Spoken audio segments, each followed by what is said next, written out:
Bienvenidos al curso básico de metrología. Este curso consta de 3 módulos. Al término de cada uno de ellos, realizaremos una evaluación que una vez que ustedes la hayan contestado y enviado para ser calificada, continuaremos con el siguiente módulo hasta terminar el curso. Los objetivos generales del curso son conocer la importancia de la metrología, ver cuál es la relación que se tiene con la normalización y el sistema de normalización que se tiene actualmente en territorio mexicano y hacer un repaso de los conceptos básicos de la metrología. Comencemos. Podemos iniciar comentando que la metrología es tan antigua como el ser humano y nace de su necesidad de conocer, de poder determinar, de dimensionar cuánto pesa, cuánto mide, qué tan grande es, qué tan pesado es, si lo puedo mover, si no lo puedo mover. Y conforme el ser humano ha ido evolucionando, también la metrología ha evolucionado. Y esta evolución se ha llevado a cabo partiendo de la necesidad que tiene el ser humano, sobre todo de poder realizar transacciones comerciales, de comercializar. Conforme las organizaciones, las regiones han ido creciendo y ha surgido la necesidad de comercializar con otras regiones, se han topado o se han dado cuenta que no hablaban el mismo idioma, metrológicamente hablando. Es decir, mientras que en un área hacían la medición de los granos, por ejemplo, por cuartos, en otra área hacían la medición por botes y en otra área hacían la medición por costales. Entonces, para poder tener un equivalente, se buscó la forma de establecer una unidad general, una unidad básica, una unidad única para que pudiéramos comercializar y pudiéramos comenzar a entendernos más fácilmente. ¿Para qué medir? Bien, las mediciones surgen de la necesidad. Medimos para saber, medimos para tener el conocimiento de un valor y poder aplicarlo, para tomar una decisión desde el punto de vista cotidiano o desde el punto de vista industrial. Las mediciones sirven para tomar decisiones. Pasa, no pasa, continuamos con la producción, paramos la producción, arreglamos el producto o qué hacemos al respecto. Entonces, desde ese punto de vista, la metrología juega un papel muy importante en las actividades cotidianas de cada quien. Todo lo que compramos, todo lo que usamos en alguna etapa de su proceso de fabricación ha sido medido y esa medición ha servido para determinar si cumple o no cumple con los requisitos, si va a salir a la venta o lo tenemos que reprocesar o que desechar.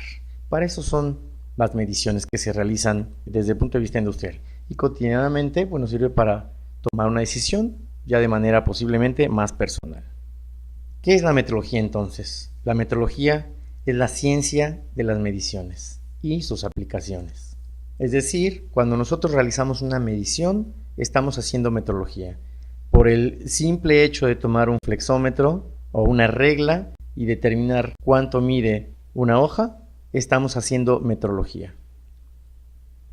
La metrología involucra todos los aspectos, es decir, en ese caso sencillo estamos considerando que la metrología incluye a la misma regla, a la persona que toma la medición, la pieza que estamos midiendo, todo el entorno, todos los recursos necesarios para poder nosotros tomar la medición y obtener un valor.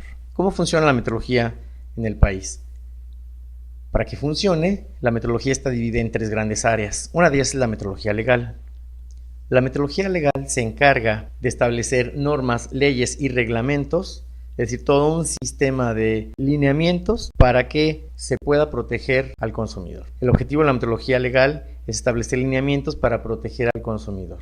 Y cuando va a comprar un kilo sea de a kilo, cuando vaya a comprar un litro sea de a litro y pague el precio justo por él.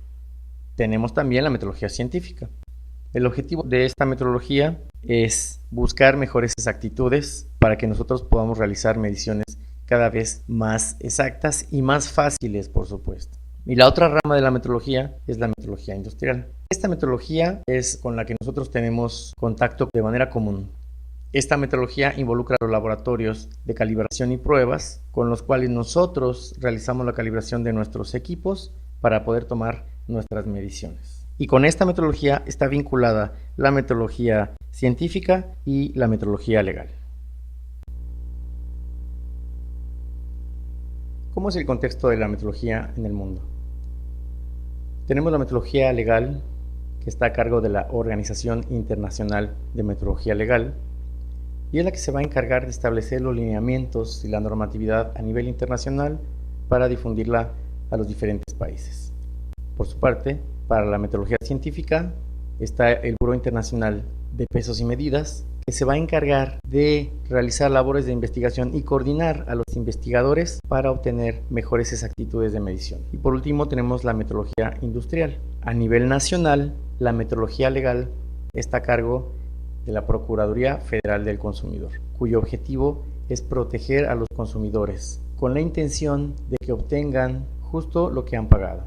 Es decir, cuando hablamos de transacciones comerciales en las que está de por medio una medición, que esta medición sea confiable para que el consumidor obtenga lo justo. La Profeco trabaja en coordinación con las diferentes secretarías de Estado y desde el punto de vista legal, cuando se genera una norma, si es una norma oficial mexicana, donde estarán establecidos los lineamientos de operación, los cuidados que se deben tener y las sanciones. En la parte de la vigilancia o el seguimiento, es la Profeco la que se va a encargar de dar seguimiento al cumplimiento de esta norma. Por su parte, la metrología científica está a cargo en México por el Centro Nacional de Metrología, o CENAM, como lo conocemos comúnmente. Este va a ser el que se encargará de difundir la metrología científica en el país. Y la metrología industrial estará a cargo de la Entidad Mexicana de Acreditación, que es la que se encarga de difundir la metrología en todo el territorio nacional. Siendo más específicos, la metrología en México está estructurada de la siguiente manera. Todo parte de la Constitución Política de los Estados Unidos Mexicanos. De allí derivan las leyes federales y estatales. Recordemos que las leyes federales son a nivel nacional y las leyes estatales, como su nombre lo indica, son locales por cada estado. Una de estas leyes federales, es decir, es la Ley Federal sobre Metrología y Normalización. Después de las leyes están los reglamentos, que son los que describen de manera específica algunos puntos de las leyes. Abajo de las leyes tenemos las normas, que en México manejamos normas oficiales mexicanas, o NOM por sus siglas, y normas mexicanas, o NMX. Yo creo que todos hemos visto una norma oficial mexicana o este logotipo de NOM en algún lado. Si ustedes lo recuerdan y si no lo pueden checar, verifiquen en algún equipo eléctrico que tengan en casa, una licuadora, una impresora, la misma computadora, y muchos de ellos traen este logotipo NOM o bien un equivalente. Esto quiere decir que este producto ha estado fabricado o ha sido probado de acuerdo a una norma oficial mexicana. Recordemos el contexto de las NOM. Son obligatorias, es decir, el hecho de no cumplir con ellas tiene involucrado un seguimiento y una sanción, y por supuesto, al ser obligatorias, son documentos que se pueden obtener de manera gratuita y en algunos casos fácilmente por internet. Y las normas mexicanas o las NMX son normas que no son obligatorias y que quien desee las puede aplicar. Al no ser obligatorias, la falta de cumplimiento de esta norma no genera sanción para la organización. Y en último nivel de esta documentación que hemos comentado son los procedimientos, los documentos que nosotros desarrollamos derivados de todos estos documentos para ver cómo vamos a hacer una medición o cómo vamos a hacer una calibración. Hablando sobre la Ley Federal de Metrología y Normalización, como lo comentamos hace un momento, es una ley como cualquier otra ley, entonces el hecho de infringir cualquier ley conlleva una sanción, y no es la excepción la Ley Federal sobre Metrología y Normalización, motivo por el cual es importante que pudieran revisar esta ley, darle una revisión por lo menos general y vean de qué se trata. Aquí comentaremos algunos puntos específicos, pero el objetivo general que tiene esta ley es básicamente y de manera esencial homogeneizar nuestro sistema de mediciones para asegurar que las mediciones que realizamos aquí en el país son confiables y para que tengamos la tranquilidad, sobre todo como usuarios o consumidores, de que esta ley nos va a proteger en las transacciones comerciales. En toda transacción comercial donde se encuentre una medición, esa transacción está protegida por la Ley Federal sobre Metrología y Normalización. Algunos de los objetivos principales que tiene esta ley son establecer el sistema de medición que vamos a utilizar aquí en el país de manera oficial. Actualmente, y si ustedes hacen un recuento, podremos ver que hay diferentes formas de medir las mismas magnitudes. Por ejemplo, para medir volumen, en la leche utilizamos los litros. En las albercas, en los aljibes, en las cisternas, utilizamos metros cúbicos. En los microondas y en los refrigeradores se utilizan pies cúbicos. Entonces, para poder homogeneizar, para hablar el mismo idioma, se establece el Sistema General de Unidades de Medida. Ese es uno de los objetivos que tiene esta ley. Por supuesto, otro objetivo es fomentar la eficiencia en el desarrollo y el seguimiento de las normas, que está a cargo de la metodología legal. Toda la parte de la normalización también está bajo los lineamientos de la Ley Federal sobre Metodología y Normalización. Todos los conceptos fundamentales, los conceptos básicos de metodología están también definidos en esta ley, y otros conceptos pues están referenciados en otros documentos, en otras normas. Y en general establecer todos los requisitos generales para la fabricación, reparación, importación, venta, verificación y uso de los instrumentos para medir y de los patrones de medida. Todo esto con la misma finalidad: proteger al usuario final, que somos nosotros mismos. Establece los lineamientos para instituir el Centro Nacional de Metrología, del cual vamos a platicar en unos minutos, y establece las bases para el Premio Nacional de Calidad y establece todas las regulaciones relativas con la metrología. También establece los lineamientos generales para la acreditación de laboratorios de pruebas, laboratorios de calibración, organismos de normalización y certificación y unidades de verificación. Con respecto al sistema de medición que se debe utilizar en México, en el artículo 5 de la ley establece que el sistema único legal y de uso obligatorio es el Sistema General de Unidades de Medida, que este sistema pues deriva del Sistema Internacional de Unidades, que en algún momento muy posiblemente vieron en la escuela. Este Sistema General de Unidades de Medida establece las magnitudes base o básicas, por medio de las cuales, si nosotros realizamos las combinaciones que necesitemos, vamos a obtener todo tipo de magnitudes y unidades de acuerdo a nuestras necesidades. Las magnitudes base o básicas son la longitud, la masa, el tiempo, la corriente eléctrica, la temperatura termodinámica, la cantidad de sustancia, la intensidad luminosa, el ángulo plano y el ángulo sólido. El Sistema General de Unidades se define en la ley como el sistema único y de uso obligatorio para comenzar a homogeneizar, para hacer una labor de homogeneización con respecto a las unidades y no hablar en diferentes idiomas, porque al momento de realizar las conversiones o las equivalencias es donde en muchos casos se nos genera complicación. A continuación veremos las definiciones de cada una de las magnitudes, la unidad y el símbolo para cada uno de ellos. Es importante comentar que no haremos un estudio exhaustivo de la definición, porque como ustedes verán es bastante científica y en algunos casos bastante abstracta. Comencemos con la primera magnitud, que es la longitud. La unidad para medir la longitud es el metro, y el símbolo, que es el que vemos entre paréntesis, es cómo lo debemos escribir. Esto es muy importante porque el manejo de los símbolos de las unidades normalmente o en términos generales no es el adecuado.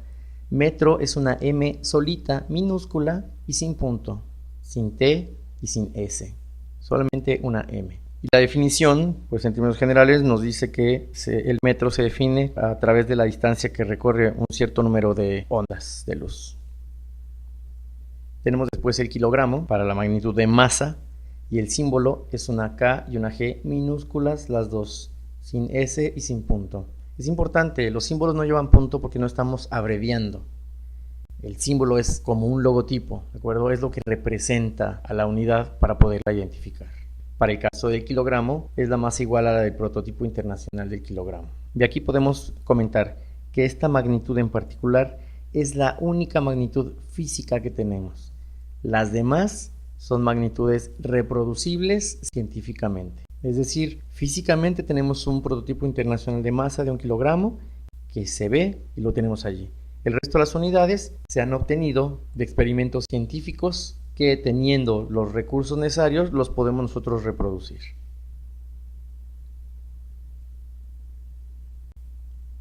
Tenemos después el segundo, que lo definimos como el tiempo que tarda una serie de ondas en generarse.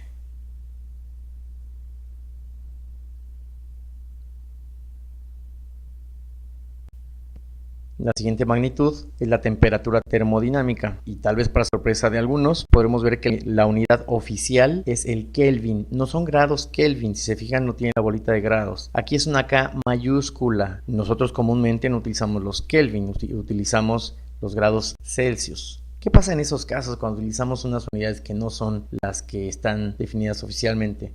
Pues lo vamos a ver más adelante, que eso lo tiene considerado la ley en una norma oficial mexicana. En esta definición vemos que la temperatura termodinámica está relacionada con la temperatura del punto triple del agua. Que ese punto triple del agua es un punto específico donde bajo condiciones controladas podemos tener el agua en sus tres fases al mismo tiempo, es decir, sólido, líquido y gaseoso. La siguiente magnitud es la corriente eléctrica, la unidad es el ampere y el símbolo es una A mayúscula. Esto es muy importante y resaltamos que las unidades no deben castellanizarse. ¿A qué nos referimos con esto? Son ampere, no son amperios, son watts, no son vatios, son volts, no son voltios. Es importante no castellanizar con esa intención de castellanizar todos los vocablos. En algún momento se buscó la forma de traducir todo lo que se podía traducir, incluyendo las unidades. Son joules, no son julios. El ampere entonces es la unidad utilizada para medir la intensidad de corriente y se determina por medio de la fuerza de atracción que se genera en dos conductores eléctricos que están separados a una distancia específica.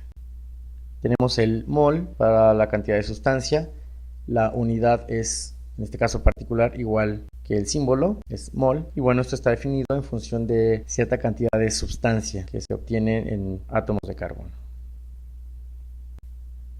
Posteriormente tenemos la candela para medir intensidad luminosa. El símbolo es una C junto con una D, CD, minúsculas las dos, y esta se determina en función de cierta radiación que se genera en un área determinada. Posteriormente tenemos el radián para medir el ángulo plano. El símbolo es RAD, rad, solito minúsculas y sin punto. Y este se determina a partir de la relación entre el radio y la circunferencia de un círculo. Y por último tenemos el radián. El símbolo es SR minúsculas. Y este se define a partir del radio y su relación con un área determinada en una esfera. Como comentamos hace un momento, con estas unidades base o básicas podemos combinarlas y obtener todas las unidades derivadas que nosotros necesitemos. Y estas unidades, por supuesto, se van a ir formando combinando unidades derivadas o unidades básicas entre ellas mismas. Todas las unidades que nosotros necesitemos las vamos a poder obtener con estas unidades base o básicas. Haciendo una analogía, podríamos decir que estas unidades son el equivalente a los colores primarios, a partir de los cuales, si ustedes recuerdan, combinando estos colores primarios entre ellos y entre los resultados de ellos mismos, vamos a obtener toda la gama de colores que ustedes pudieran necesitar. Justo así son las unidades base o básicas del Sistema General de Unidades de Medida. Ahora bien, ¿qué sucede con las unidades que no pertenecen al sistema, pero que utilizamos comúnmente? Habíamos dicho hace un momento que el tiempo lo medimos en horas, minutos, que los grados los medimos en grados Celsius. Bueno, pues existe una tabla en la norma oficial mexicana NOM 8 de la Secretaría de Comercio y Fomento Industrial, actualmente Secretaría de Economía. En la última edición que tenemos de 2002 se establece por medio de tablas una serie de unidades que no pertenecen al sistema pero que se pueden seguir utilizando y una serie de unidades que no pertenecen al sistema y que no deberían utilizarse. En esta tabla que tenemos aquí podemos ver algunas de las magnitudes y unidades que se conservan para utilizarse, por ejemplo el sistema de medición, que es por medio de minutos, horas y días. El ángulo plano nosotros comúnmente lo medimos con grados, minutos y segundos, aunque la unidad oficial sea el radián. En esta tabla podemos ver que podemos seguirlos utilizando sin ningún problema. El volumen se debería medir en metros cúbicos, nosotros lo medimos en litros. La masa, cuando ya estamos hablando de grandes cantidades, la medimos en toneladas, que también es una unidad que se puede seguir utilizando sin ningún problema. En esta norma oficial mexicana, en esta NOM 8, que ustedes ven la referencia en su pantalla, van a poder identificar todas las unidades que pertenecen, que se pueden seguir utilizando y que no deberían utilizarse más. Uno de los temas contenidos en la Ley Federal sobre Metrología y Normalización es establecer las bases para la creación de una entidad de acreditación. Habíamos comentado anteriormente que en México es la entidad mexicana de acreditación la organización que se dedica a acreditar laboratorios de pruebas o ensayos, laboratorios de calibración, unidades de verificación, entidades certificadoras en el país. ¿Qué es un laboratorio de pruebas o ensayos? Pues es aquel donde se realizan todas las pruebas que se requieran para ver si un producto cumple o no cumple con las especificaciones. Y pueden ser tan diversos como pruebas de ensayos destructivos, pruebas microbiológicas, ensayos no destructivos o pruebas no destructivas, para que nosotros tengamos la certeza de que ese producto es confiable si cumple con los resultados o no lo es. Tenemos los laboratorios de calibración, que son los que se encargan de calibrar nuestros instrumentos y equipos de medición para que nosotros tengamos la certeza que las mediciones que estamos realizando son confiables. Están también las entidades certificadoras, estas también son reguladas por la entidad mexicana de acreditación. Y tenemos las unidades de verificación, como por ejemplo las que verifican o se cercioran que los litros de las gasolineras sean de litro, o que los taxímetros en algunas partes de la República, como por ejemplo la Ciudad de México, para que el cliente o usuario final pague lo justo. Todas estas unidades son regidas por medio de la entidad mexicana de acreditación, que desde enero de 1999 comienza a operar en México. Entonces, esta organización tiene como objetivo acreditar a los laboratorios, difundir la exactitud de las mediciones por medio de la acreditación de los laboratorios, para que cuando yo como usuario tenga que asegurar y verificar, comprobar que la medición que estoy realizando es confiable, la única forma de hacerlo es calibrando mi equipo o mi instrumento de medición. Y esto lo haré con un laboratorio que sea confiable a su vez, por medio de la acreditación. Esta organización, Entidad Mexicana de Acreditación, también establece convenios con otras instituciones. Aquí en México, la entidad oficial para acreditar es la Entidad Mexicana de Acreditación. En otros países, cada país tiene sus entidades nacionales acreditadoras. Para poder garantizar la comunicación entre países, lo que hace la Entidad Mexicana de Acreditación es establecer convenios con las entidades de otros países para obtener lo que llamamos acuerdos de reconocimiento mutuo. Es decir, la EMA reconoce por medio de estos acuerdos a una organización acreditadora como por ejemplo Perry Johnson, y Perry Johnson reconoce a una entidad como la Entidad Mexicana de Acreditación en su país. De esta manera podemos empezar a facilitar las transacciones comerciales fuera del país. Y tenemos también el Centro Nacional de Metrología, que habíamos comentado anteriormente. El objetivo del CENAM es ser el laboratorio nacional primario en el país. Es decir, el CENAM es el laboratorio que tiene las más altas exactitudes en el país, y es el laboratorio al cual van a estar referenciados todos los laboratorios de calibración y pruebas que se acrediten en México. Si recuerdan, el CENAM es el responsable de la metrología científica en el país. ¿Qué hace el CENAM? Establece los patrones nacionales, ayuda por medio de servicios de calibración a difundir la exactitud de sus patrones a los laboratorios de calibración y pruebas, y como responsable de la metrología científica también establece convenios internacionales que van relacionados a mejorar la exactitud de las mediciones. ¿Cómo es el entorno de la acreditación en México? Como habíamos comentado, la Entidad Mexicana de Acreditación es la organización reconocida en el país para acreditar laboratorios de pruebas, laboratorios de calibración, organismos certificadores y unidades de verificación. ¿Pero quién vigila a la EMA? La EMA es vigilada por el INLAC, por el Instituto Latinoamericano de la Calidad. Este instituto lo que hace es vigilar a entidades como la EMA en los diferentes países, y por medio del INLAC se establecen los acuerdos de reconocimiento mutuo. La EMA establece por medio del INLAC acuerdos de reconocimiento mutuo con otros organismos acreditadores o entidades acreditadoras para que los laboratorios que acredite sean reconocidos por estas otras entidades. Finalmente, al momento que un laboratorio se acredita, obtiene un reconocimiento de evaluación de competencia técnica. Es decir, obtiene un reconocimiento de que técnicamente el laboratorio es competente. Esto quiere decir que la gente que realiza las calibraciones o las pruebas o las verificaciones con los equipos y con las características que tiene el laboratorio es confiable y los resultados van a ser confiables. Después de los laboratorios, nosotros seguimos como usuarios de los equipos e instrumentos. Esto quiere decir que cuando yo llevo un instrumento a calibrar con un laboratorio acreditado, estoy respaldado por la Entidad Mexicana de Acreditación y por el INLAC a nivel mundial. Hasta aquí llegamos al final del primer módulo. Recuerden que este video lo pueden ver tantas veces como sea necesario. A continuación, les pedimos que soliciten su evaluación. Una vez que la hayan contestado y la regresen para ser calificada, podrán ser atendidas todas las preguntas y dudas que ustedes tengan. Nos escuchamos en el siguiente módulo. Gracias por su atención.